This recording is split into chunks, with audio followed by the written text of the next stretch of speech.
Good Monday morning, and welcome to ICH TV. Wow, it's downpouring, it's raining, I'm moving fast. Yeah, welcome to the Internal Combustion Engine Age YouTube channel, where I'm getting soaked to talk to you this morning on the Monday morning. And I can say it's raining very hard. I gotta move quickly because I don't have a rain jacket on, and it's cooler up here. It's that time of the year. It's hard to believe it's fall. Wow. Shannon, Chris and Shannon, my good friends, on Facebook posted on how yesterday was the first day of fall. Wow, hard to believe. Already changed the season, and up here what happens is the rains move in, the cool weather comes, the dreary overcast days come, and I just got soaked walking across the way to get here to the shop and getting the day Monday going. Oh my gosh, get the dogs in. Kiefer's all wound up.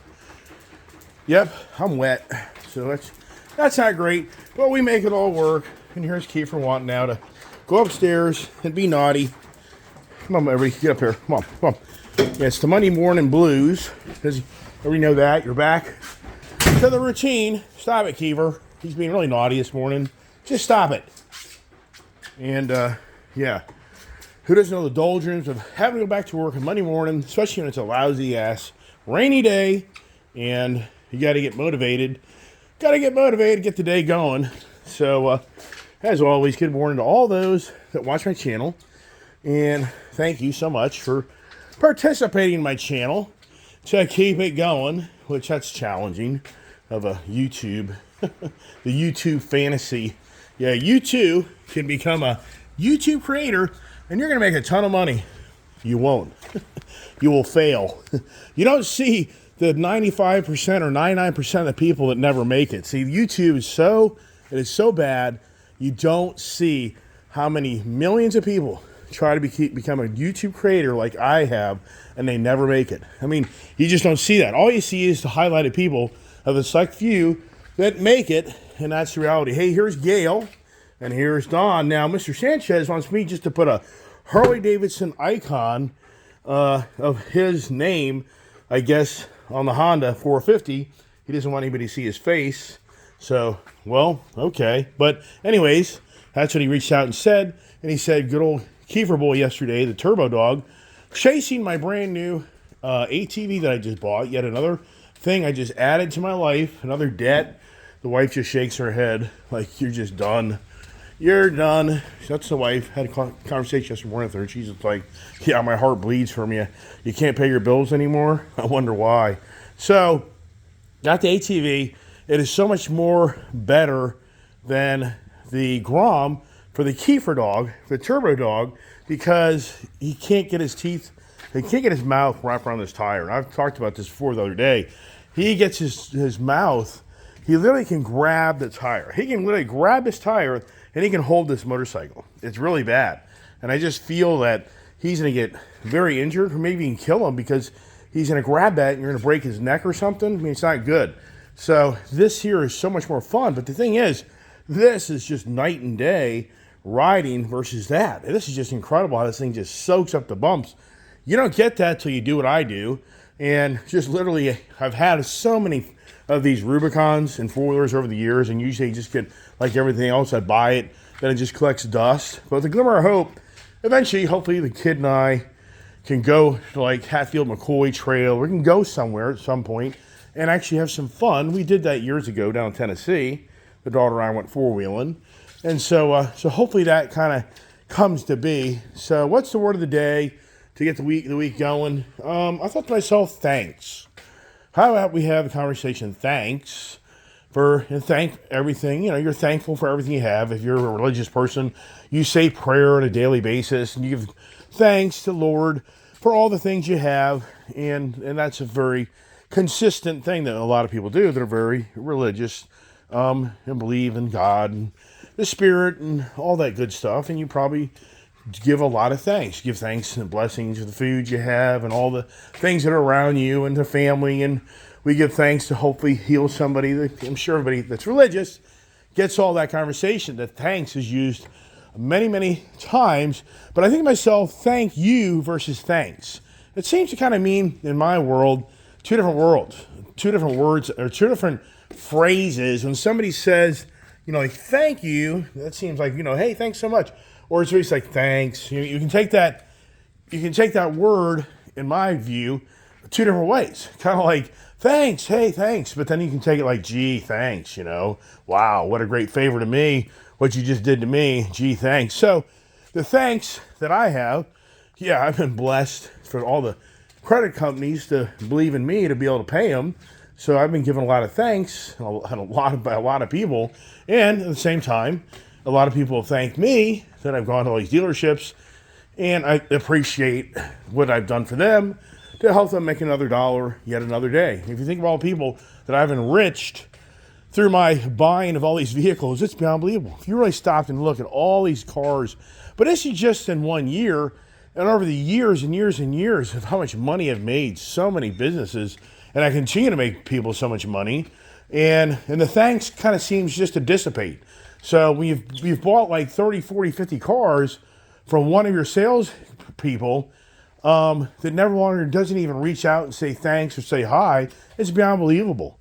And that's just kind of how we operate as humans. It only seems like we kind of come to the table, say thanks when you reappear and you give them something. But once you disappear, they don't reach back out and say, gee, thanks for being such a great customer, great person. I mean, I'm not lying to you. This goes on to me all the time. For all the business I've done with so many businesses, just everybody disappears and who cares? You become a has-been, whatever. So, but for us, I'm sure many here will agree that we've been a lot of thanks to the engineers that makes the Corvette. I mean, a lot of thanks to the engineers that kept it strong and kept the Camaro tradition going and brought back the Z28. I mean, you can go through the list of we should all be thankful for those that are in the automotive industry, motorcycle industry, the engineering side, even though engineers sometimes drive you nuts, that we should be thankful, give them great thanks because they never gave up and they continued on wanting to bring us bigger and better things. That's the thing about mankind. If you look back on how mankind continues to try to make things better, and that's what's so incredible is, I've thought about this many times, but I never convey it through my channel, is mankind has worked so hard to make material things per se better. But yet mankind, in its own ways, has made things worse. Our relationships with one another have deteriorated. Social media has definitely divided this country like never ever seen. The hate of the hate is among us like never seen. The killing throughout the world is at one of the highest levels, I believe, in modern times. Somebody could challenge that, but I read an article the other day that the Ukraine-Russia war, there are 1 million people dead between the two sides. Is that factual? I don't know. I'm just telling you what I read. So for the YouTube moderator that sits behind and watches my channel and wants to put the little warning sign up that says misinformation, take your little warning sign and go to Wall Street Journal and file a complaint against them that they mislead information. So don't target me. Target the big media guys, but you can't do that. Why would you want to do that? They're the big guys, and now you got to fight the big guy, not the little guy.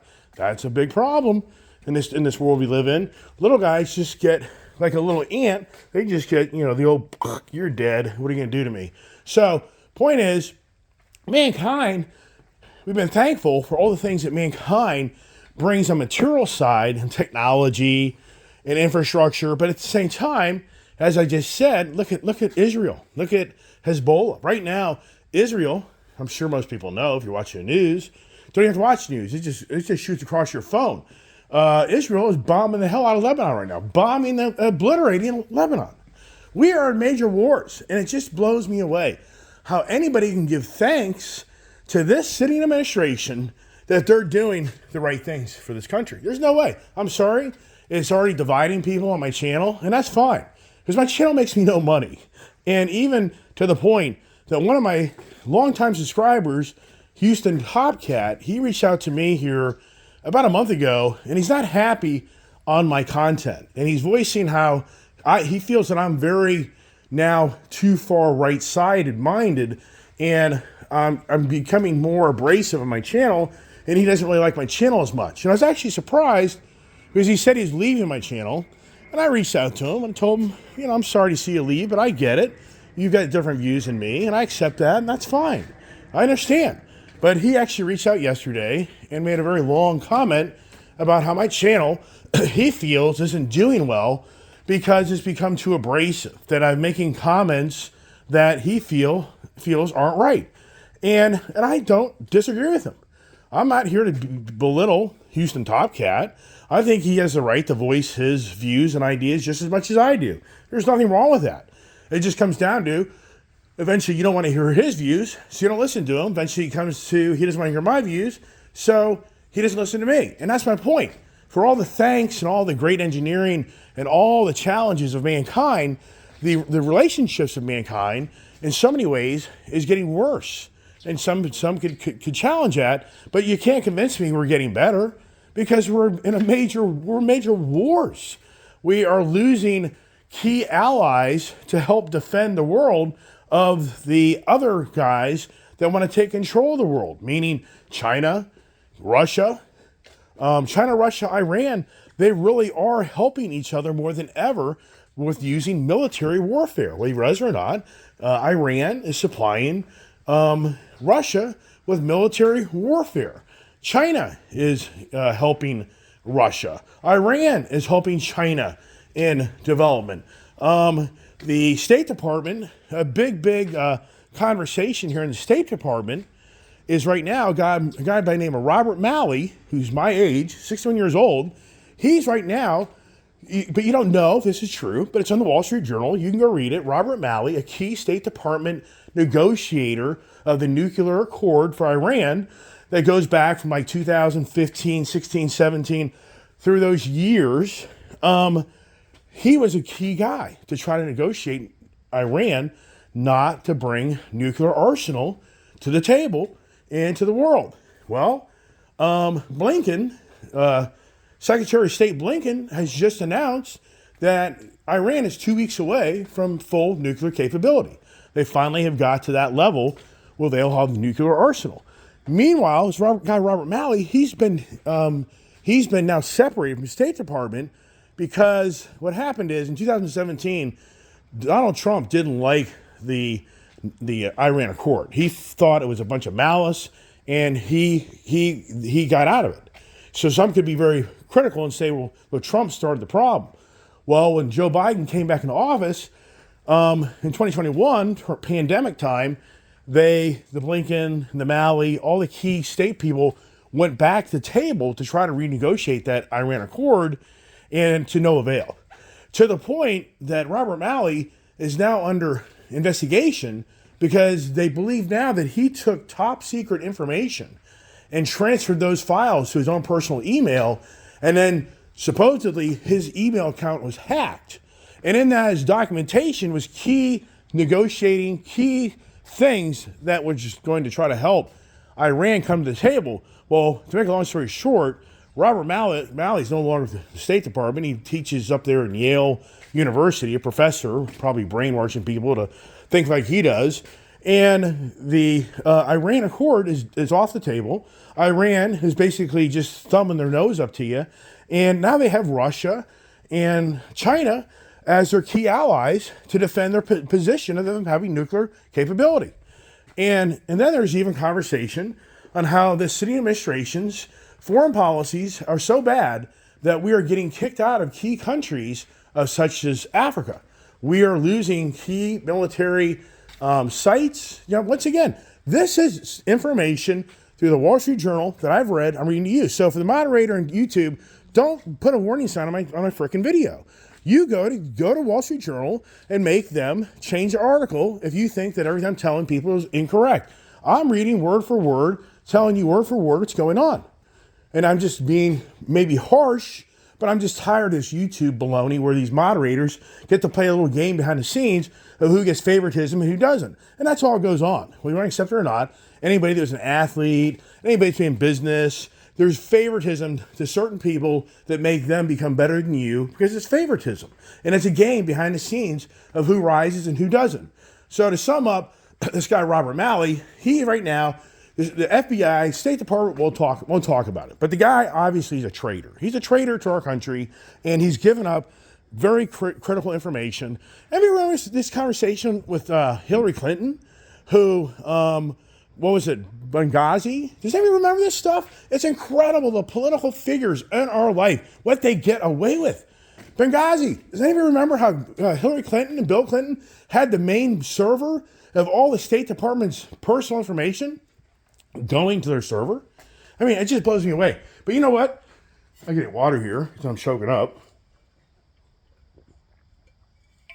Nothing comes to it. You remember how Hillary Clinton's server, she erased all her emails? Can you imagine? It is so bad. It is so bad. So here's going back to Houston Top Cat. I get your position of me going on my channel and talking about the facts of this country, and it makes you mad. I get it. I'm sorry. As me as an individual, I'm not intentionally wanting to make you mad. My goal on my channel is to share with you what I love and what I like to do and how crazy I am, and share with you my own experiences of owning all this stuff, what I think is good is bad. But at the same time, I like to read things and open my eyes up to what's going on. But for some reason, I don't think most people really read much. They just watch the news. Did you hear me? I don't watch the news. I don't watch the news. I don't. It's the worst. It's brainwashing. It's an agenda. And that's what Mr.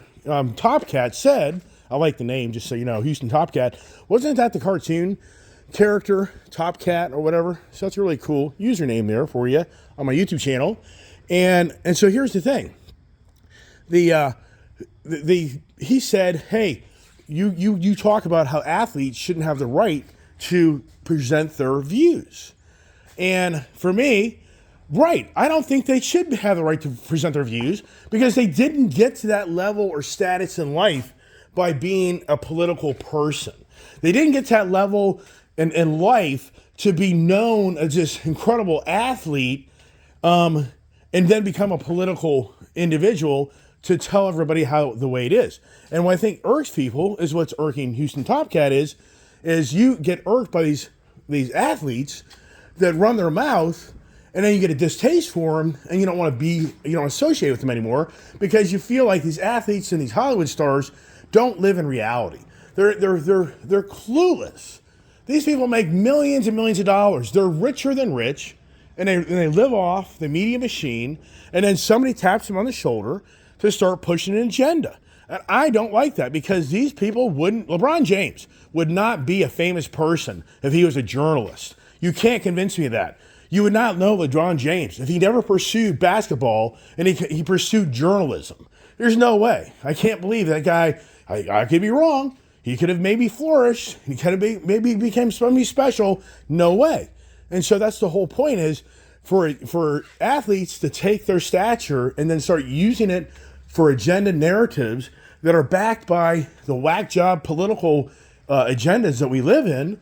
It's just not right. It's not right. And that's why people got pissed off when the NFL started backing major movements like BLM and all these other agendas, LBGQ2, whatever the hell it is. And it really did irritate the hell out of people. Hey, the rains have dissipated. I can walk out here and get a little fresh air for my body. And it really pissed the hell out of people, and they lost their base.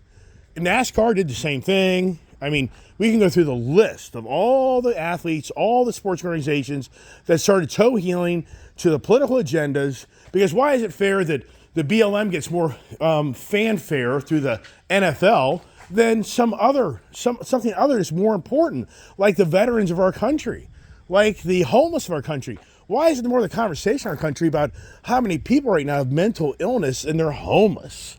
So the point here is, this morning is, it isn't totally everything about every car I own, which you like to see and hear about, I'm sure. But it's the thanks that we give back to each other. And it seems like that's waning. It seems like the thanks, you go to X, you go to these social media, there isn't the thanks going on. Thank you for being a U.S. citizen and support the country, and will you defend our country, or you're a veteran and you sacrificed your body, whatever it may be, to be, such an incredible person that you are willing to sacrifice your life to fight for the well-being of our country. But that seems to be, waning now more than ever. And I keep on telling my daughter, and I'm going to tell every young person here that's watching my channel, that you are going to be drafted. You're going to be drafted. And it sounds radical, but you're going to be drafted. Because this sitting administration is out of control. There's an undermining of this government that we are around that deliberately is trying to undermine this country.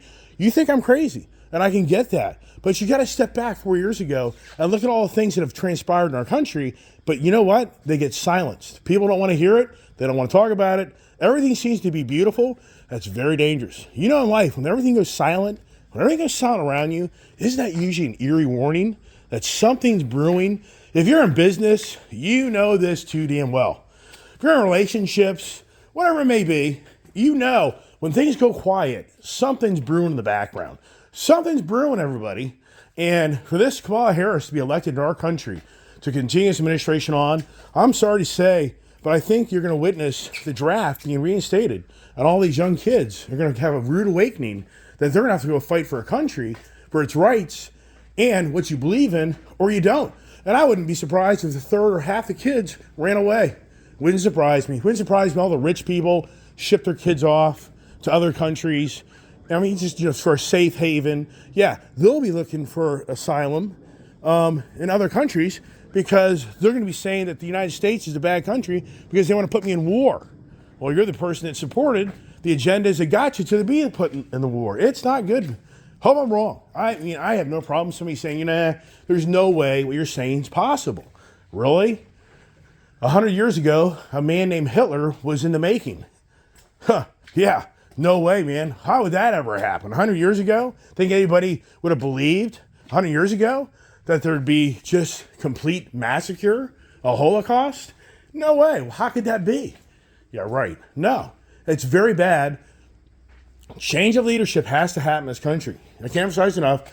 The election is on our doorstep, and sadly, the younger generation are all getting brainwashed that Kamala Harris, who can't really think on her own, she can't. It's all scripted. It's bad. It's really bad that you all have to wake up and really start talking to other people, like I'm talking to you on my channel, that this can't continue to be. The city administration's policies don't work. And they're just enticing others to become not so much thankful for our country, but hateful of our country. And it's a known fact. This is what's being spoke among the higher officials and ranks, is that people around the world see what's happening, the undermining of our country, and a lot of key people that are in the State Department have left under Joe Biden. They don't believe in his policies. They know there's nothing being gained, and you can see right now, we're witnessing how much longer does Israel get away? How much longer does Israel get away with what they're doing? And I get it. I'm not defending Hezbollah. I'm not defending Hamas. Do you understand that the Red Sea, did you know what's going on over there in the Red Sea, in the main straits of all the freaking trader ships, on how Huawei, there's so many different radical Islamic groups out there, but Huawei is over there bombing tankers. You don't even hear about it. You don't even hear there's a major tanker oil spill over in the Red Sea. The Houthi, which is, a spin-off from the Hamas, they're doing terrible, terrible military warfare acts against the shipping channel, which is having an impact throughout the world of the prices. Does anybody remember? This is where it just aggravates the hell out of me. I'll never forget when Russia went to Ukraine and the war started, Joe Biden goes, and the rest of the world goes, we're shutting off their oil supply. That's going to hurt them. Didn't do a damn thing. You know what it did? It made you and I pay $5, $6 a gallon for frickin' fuel. It did nothing. Where's these conversations, everybody? Where's the conversation? Oh, gee, thanks, Joe Biden, for telling everybody in the world that you're going to cut off the supply to Russia, but their supply never shut off. But the oil market trader guys bought into the gig and made a bloody fortune off of you and I paying a bloody fortune for oil, for gas, energy. It's all proportional. Trucking, shipping has gone through the roof, everything. Because of this guy, Joe Biden, that told the world, we're going to cut Russia off. And then the whole energy market went nuts. Then Russia shut down the natural gas to Eastern Europe. And what came from that? It became a heyday for this country that's now shipping natural gas like never ever seen to Europe, that's making a bloody fortune off of it. But it created higher gas and natural gas, electric bills. The list goes on and on. This is by people that sit in this country making these stupid ass decisions. They're going to do things, but nothing ever comes from it. And if you start reading in depth, if you get out of the frickin' front of the TV and you start reading through depth of articles of Bloomberg, Wall Street Journal, you'll start figuring out the journalists that'll never be the journalists that'll never make it to the Sean Hannity, the Laura Ingraham, the Dan Bongino, the Tucker Carlson, the list, all the other liberal, I don't even know the liberal sides, I don't listen to it, but all those other, I was telling you in the beginning of my channel, the people that get pushed and they become this incredibly highlighted star, but yet you have all these journalists that I talk about on a regular basis on my channel that I read their content and I listen and I read in depth of what they're telling me, but they're not on ABC News tonight. They're not on the highlight. They don't get that attention. So you don't get the attention because all you do is turn the freaking TV on and just sit there and listen to a guy run his mouth that has no clue what he's talking about besides being fed information that'll cater to the agenda to just to push you off. Right. Probably like in some ways this YouTube channel this morning is doing to others. It's because election is on our doorstep. And I'm sure many people are like, I'm not going to vote because it's all crooked. Which I don't disagree. I mean, I don't disagree. Yeah, will this election actually be really won? And then, we'll go both ways.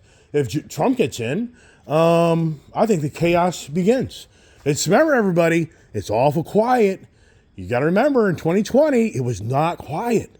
It was not quiet. There was burning down of the cities, taking down all the statues. The black versus the white. The black community was calling out the whites. The police were hiding. I remember I remember all stuff to a T. I remember all my friends that are in this area that are police officers that have their police cruisers sitting out front of their house back in 2020 into 2021. You know what happened? They got rid of their cars in front of their houses. Yes, you know why? They were fearing for the life that people were going to show up and start killing them. Yes, this sounds radical. I'm sorry, YouTube. Don't shut me down because I'm going to tell you straight up, this is what was going on. But everybody's forgot about that, everybody. And it's awful quiet.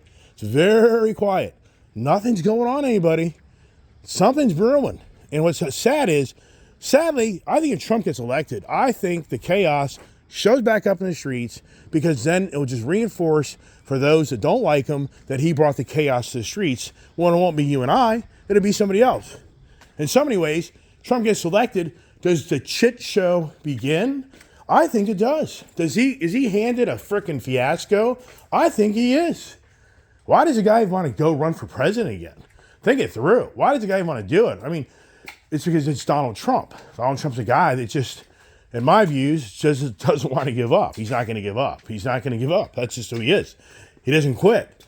And he truly believes that where we sit in this country, the policies and agendas that I'm talking about in great length this morning are a real problem. But Kamala Harris is just going to laugh. She's just going to talk and laugh and giggle on how beautiful everything is and just giggle away. And then Tim Walz, who has the most ridiculous laws in the state of Minnesota that can take your child away from you if they want to become something else. You know that, right? You know that Tim Walz, he supports legislation in Minnesota. In fact, Megyn Kelly and Tucker Carlson apparently was running her mouth like more than me on how, I think it was her, and how Tim Walz has apparently made legislation that if you have a child that wants to become something else, they can go to the court system and the court system can take the child away from you and they can become something else. And my wife and I were talking yesterday morning over our coffees and she brought something up. She said that England totally eventually went after that type of legislation and banned it because the youth that did these change identities were having incredible suicide rates. So over in England, they really shut that stuff down because these young kids, these children, were changing the identity of who they were. But then as they got a little older, they weren't happy with who they were. And the suicide rate of young people in England started to skyrocket. Now that's from my wife. Is that factual? My wife seems to be pretty factual. But yesterday she said, Elon Musk just bought Ford. And I'm like, no way. I don't believe that. So she showed me on YouTube. Yeah, YouTube. She's going to YouTube. It's so funny. She uses my channel, my username to watch all the YouTube stuff. And I see everything she watches.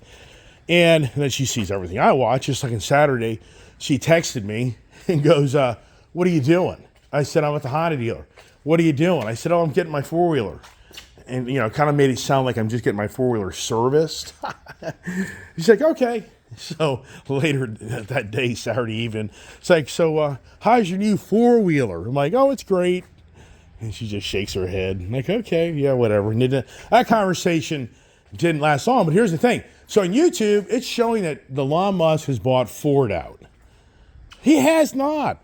That Ford is owned through public stock holdings, through major investors, through board members. There's no way that Elon Musk could do a buyout of Ford just overnight. It has to go through the Securities and Exchange Commission. There could be an antitrust lawsuit filed against them for dominance of the automotive industry. Who knows?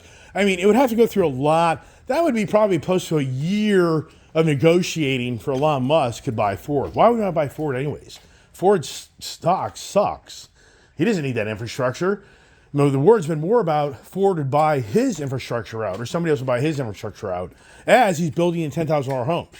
Have you seen Elon Musk's $10,000 home? You need to look it up. This is pretty cool stuff. But like I told my wife, it's misled because Elon Musk is now building these $10,000 modular homes.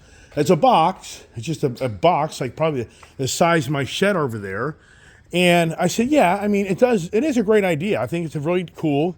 It's really happening. But I said, but the thing is that they don't really talk about is the permits, the water hookup, water, sewer, and electric. So, I mean, there's a whole other variable there. So, I'm going to go buy myself a modular home. Then I'm going to go throw it in a piece of property. Whoa, wait a second. We got to buy a piece of property, right? I mean, so to me, I get it. I think Elon's doing a good thing, but you just thank you, Elon, for trying to help humanity. He's a double-edged sword in that. But the point is, okay, so you just bought your $10,000 modular home, and you're a young person wanting to get out on your own. Where are you going to put it? I mean, come on. I mean, this sort of cracks me up on how this is getting incredible attention. But help me out, everybody. Where is he going to put the $10,000? If you have a child right now that's grown up and they're living in your basement and you want to get them out of the house and you just found a $10,000 modular home, okay. Now you can say, all right, well, I'll put it next to my house. No. I'm saying to you, where is a piece of property that you can put the modular box on? Or is it going to be an encampment in these cities that the federal government's going to appease to Elon Musk's homeless idea or whatever it may be, and you're going to be now an encampment instead of tents? It's going to be these modular $10,000 boxes. So the point is, I just can't see it because how much is property? You know as well as I do. A little itty bitty piece of land. I mean, here's the thing: if you own a piece of land that can allow for 30, 40, or 50 of these things on your little piece of land, all right, but then you're living in your own village. How does that play out? Everybody knows where you're parking your car. I mean, it just cracks me up. Well, they probably don't have the money to buy a car. Who knows? The variables are infinite there, but once again, look it up for Elon Musk that the $50,000 home that he originally showed to everybody is now just $10,000. I just don't believe it. I don't believe that's really the end story of that story. But anyways, that's it. You know what? I got a very busy day, and it's rainy, it's dreary, and I know the conversation really can come across to many to piss the hell out of you. Hey, I'm gonna tell you straight up. I make no money on YouTube. I don't. It's borderline. Some days I think like, it just isn't worth it. It's just not worth it. I mean, I'm sincere. I'm just like, some days, like, just isn't worth doing this because it's just me running my mouth for 30 to 45 minutes. You get 150, 200 views, and I have such great supporters out there that I know you enjoy this, but it's just so much work for nothing. It's just nothing. And I think to myself, what else could I be doing with my time, and my talents? What else could I be doing? And, that's just what I think. It's like, is it really worth it? I don't know. It's a day-to-day type of thing. And for me, I enjoy showing my things I buy and everything. But the point is that in this YouTube community, unless you get incredible push behind you, you're never going to make it. Your channel's never going to make it. That's the reality. Talking to a guy that's over 4.5 years in, that's made over 3,500 videos. And at the end of the day, I have a subscriber base that's really not big. To some it's big, but it's not compared to others. You have to have millions of subscribers. You have to have 300,000, 400,000, 500,000 viewers, really, I think, to start making any real money. And there's some can argue with that, but no. You just, you have to get pushed. I ain't heard the algorithms. I've heard some. You got to do the thumbnails. You got to do this. You got to do that. You got to do. But I don't hear these stories of the ones that run their mouth every day about how the car market's gone to the shits and they're making all this money. But it's a known fact. You just buy subscribers. So do I just start buying subscribers? And you know what? It's incredible. I get X amount of comments on a regular basis, and I interact with every one of my subscribers. I do the emojis, the love, and sometimes respond with a comment.